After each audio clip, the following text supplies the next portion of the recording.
एलिमेंटलिस्ट बन गई है, ऐसा कैसे हो सकता है। एंड वो इन्हीं सब बातों में ही खोया हुआ होता है। तभी जेन उसको टोकती है, लेकिन अभी भी वो कुछ भी नहीं बोलता। जेन को लग रहा होता है कि अभी भी वो कल के हादसे की वजह से सदमे में है, इसी वजह से वो उसको हक कर लेती है। देन वो उसे पूछती है क्या तुम ठीक हो। वो कहता है हाँ मैं बिल्कुल ठीक हूँ। रेबेका कहती है ये अच्छा ही हुआ कि आप यहाँ पर आ गए, क्योंकि हम लोगों की कल कन्वर्सेशन अधूरी रह गई थी। जेमी कहता है मैं भी यही सोच रहा था। रेबेका काफी ज्यादा ब्लश कर रही होती है। जेमी पूछता है वैसे मैंने तो ऐसा सुना है कि बेनेट फैमिली के लोगों का कॉन्ट्रैक्ट सिर्फ और सिर्फ विद एलिमेंट के साथ ही होता है। रेबेका कहती है मैं भी विंड एलिमेंट के साथ ही अपना कॉन्ट्रैक्ट बनाना चाहती थी और मैंने ऐसा ट्राई भी किया, लेकिन कोई भी विंड एलिमेंट मेरे साथ कॉन्ट्रैक्ट बनाने को राजी नहीं था। और कुछ टाइम बाद एक वाटर एलिमेंट मेरे पास आया जिसने कि मुझसे कॉन्ट्रैक्ट बनाने की बात की। उसके हिसाब से यही मेरा फेथ है। वैसे नॉर्मली तो मुझे अपने फादर से इसके बारे में पूछना चाहिए था, लेकिन तब पता नहीं क्या हुआ, मैंने ऑन द स्पॉट ये कॉन्ट्रैक्ट बना लिया। जिमी सोचता है मैं समझ गया, किंग एलिमेंटल को इसके बारे में पता होगा। वो बताता है कि किंग एलिमेंटल के साथ जो भी कॉन्ट्रैक्ट होता है वो बाकी कॉन्ट्रैक्ट से अलग होता है, क्योंकि ये कॉन्ट्रैक्ट सोल से होता है। एंड मेरे ख्याल से जैसे ही जेन की सोल रेबेका के रूप में रिइंकार्नेट हुई, वैसे ही इन सब चीजों के बारे में किंग एलिमेंटल को पता चल चुका होगा। जिमी रेबेका से कहता है अच्छा तो फिर क्या हुआ था, क्या विस्काउंट पैलेट ने तुम्हारे ऊपर चिल्लाया था। वो कहती नहीं, बस वो थोड़ा सा मुझसे डिसअपॉइंटेड थे, जो कि मैं भी हुई हूँ। जिमी कहता है ऐसी बात नहीं है, तुम थोड़ी स्पेशल हो, क्योंकि मैंने आज तक ऐसी एलिमेंटल स्पिरिट के बारे में नहीं सुना है जो कि अपने आप से ही लोगों से कॉन्ट्रैक्ट बनाने के लिए इंसिस्ट करती हो, इसलिए तुम्हें अपने ऊपर कॉन्फिडेंस होना चाहिए। देन वो वहाँ से जाने लगता है। रेबेका सोच रही होती है मैं चाहती थी ये थोड़ी देर और बैठकर मेरे साथ बात करें। एक सेकंड, आखिर मैं ब्लश क्यों कर रही हूँ। देन हम लोग देखते हैं जिमी को, जो कि साइमन के हाउस होल्ड में वापस से आ चुका होता है, और जैसे ही वो उसके अंदर कदम रखता है, उसके सामने खड़े होते साइमन के दोनों बेटे। वो उनसे पूछता है आखिर तुम्हें क्या चाहिए, तुम लोग यहाँ पर क्या कर रहे हो। तभी एल्फ उसे सॉरी बोलने लगता है। जिमी पहले तो कुछ समझ नहीं पाता कि आखिर ये सब चल क्या रहा है, बट देन वो सब कुछ समझ जाता है कि साइमन ने एल्फ को अपनी गलती की माफी मांगने के लिए मेरे पास भेजा है। वो कहता है अच्छा ये सब तो ठीक है, लेकिन तुम्हारे बगल में ये जो लड़का खड़ा है ये कौन है। एल्फ बताता है ये मेरा छोटा भाई है। जिमी कहता है तो फिर ये यहाँ पर क्यों आया है, क्या तुम्हें अकेले मेरे सामने आने से डर लगता है। लेनन कहता है ऐसी बात नहीं है,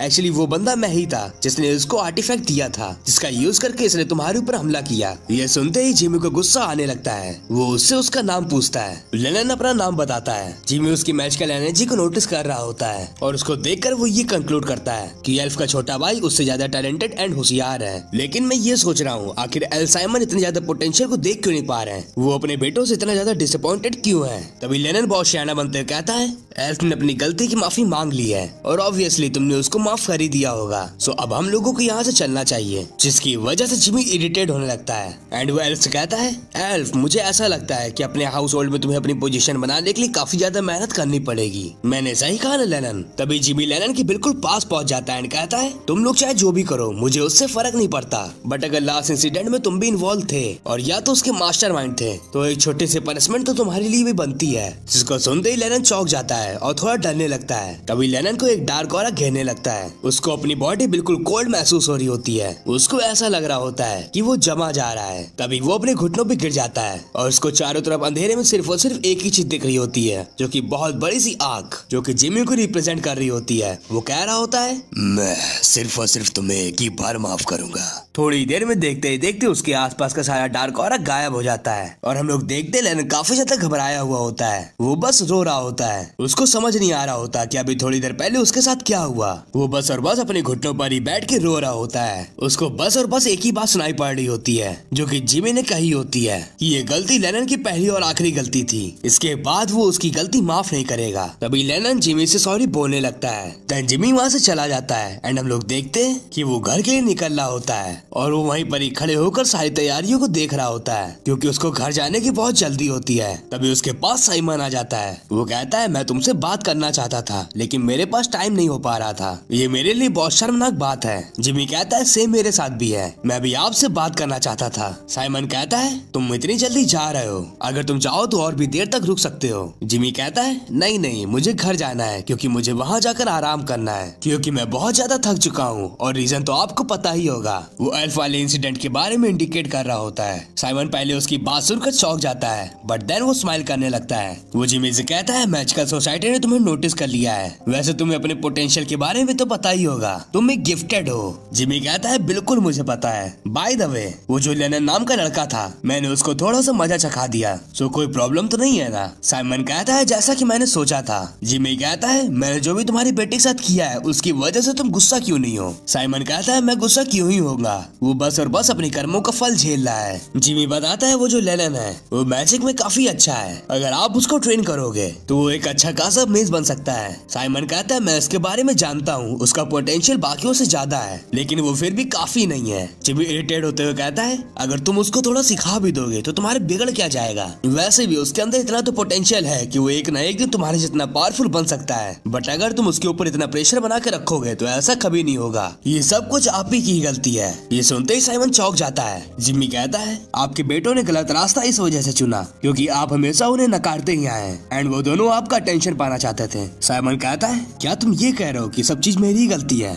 और मैं ही अपने बेटे का टैलेंट नहीं जानता। इस बच्चे से बात करके तो ऐसा लग रहा है जैसे कि ये कोई बच्चा ना हो बल्कि ये बहुत पावरफुल मेज हो, इतना ज्यादा पावरफुल कि मैं उसके आसपास भी नहीं आता हूँ। तभी किसी की आवाज आती है जिमी जाने का टाइम हो गया। जिमी साइमन को बाय बोलकर वहाँ से निकलने लगता है। साइमन जिमी को ही निहार रहा होता है। देन तभी सीन चेंज होता है एंड हम लोग देखते हैं डियाब्लो को जो कि कहीं जंगल में खड़ा होता है। तभी वो किसी को बुलाता है और उसके सामने आ जाते हैं उसके दोनों चमचे एजार्ड एंड राइजा। डियाब्लो पूछता है कि तुम लोगों को क्या क्या पता चला। राइजा बताता है ऑर्डर ऑफ जेनिथ काफी ज्यादा अच्छा बनने की कोशिश कर रहा है एंड वो हिल्स के काफी ज्यादा पार्ट में चैरिटी भी कर रहा है। वो गरीबों का दिल जीत रहा है, जो लोग भूखे हैं उनको खाना दे रहा है, जिन लोगों के पास घर नहीं है वो उनको शेल्टर दे रहा है, यहाँ तक कि वो एक ऑर्फनेज भी चला रहा है। तो कुल मिलाकर वो सब लोगों का भरोसा जीत रहा है। जिमी पूछता है ये सब कुछ कितने ज्यादा टाइम से हो रहा है। राइजा बताता है तब से जब से रेबल ग्रुप का एलिमिनेशन हुआ था, उसके बाद से ही वो लोगों का भरोसा जीत कर उनके बीच में प्रोपेगेंडा फैला रहा है। वो बिना पैसे की लोगों की मदद कर रहा है जिसके चलते लोग उसके फेथ को अपना रहे हैं, यानी कि फेथ ऑफ जेनिथ को।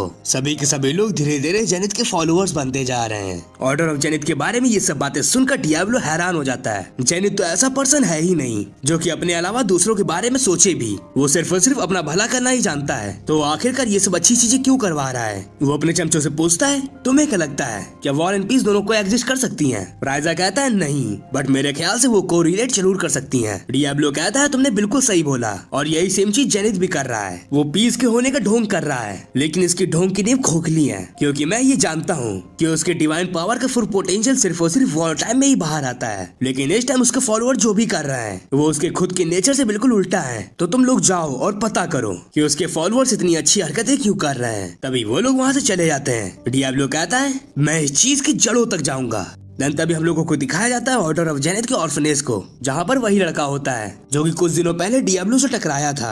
वो ऑर्फनेज में सफाई का काम कर रहा होता है एंड ऑर्डर ऑफ जेनिथ का एक मेंबर उसको अप्रिशिएट कर रहा होता है। उस लड़के का नाम होता है रिकी। वो सोच रहा होता है मेरी अभी की लाइफ बिल्कुल हेवन जैसे चल रही है, मुझे किसी भी चीज की कमी महसूस नहीं होती है, यहाँ पर मुझे हर चीज पसंद है। लेकिन यहाँ से आने से पहले मेरी लाइफ बिल्कुल भी अच्छी नहीं थी। मैं यहाँ पर सिर्फ और सिर्फ 1 महीने पहले ही आया था। अगर मुझे इन लोगों का साथ नहीं मिला होता तो मैं और मेरी बहन भूख के मारे तड़प रही होती। तभी वो अपने रूम के अंदर चला जाता है जहाँ पर उसकी सिस्टर बैठी होती है और हम लोगों को पता चलता है वो ब्लाइंड होती है और सैडली इसी वजह से उनके बचपन में ही उनके पेरेंट्स उनको छोड़ दिया होता है। लेकिन जब मैं गलियों में भटक रहा था तब किसी को भी मेरी फिक्र नहीं होती थी, सबको बस और बस अपने से ही मतलब होता था। और मैं जब जिंदगी से हार मानने ही वाला था तभी मेरे सामने वो आया जिसको कि गॉड ने ही भेजा हुआ होता है। उसने मेरे लिए अपना हाथ बढ़ाया और अब मेरा सपना यही है कि मैं गॉड का एक बहुत अच्छा प्रीस्ट बनूं एंड ऑर्डर ऑफ जेनिथ की वजह से मेरे लाइफ में जो भी मिरेकल्स हुए हैं मैं उनको पूरी दुनिया में फैला दूं। तभी उसको उसके कुछ फ्रेंड्स बुलाने लगते हैं और उसको पता चलता है कि उनमें से एक लड़का गॉड का प्रीस्ट बनने के लिए चुना गया है, जिसकी वजह से वो थोड़ा जेलस भी होता है। देन तभी सीन चेंज होता है एंड हम लोग देखते हैं डियाब्लो को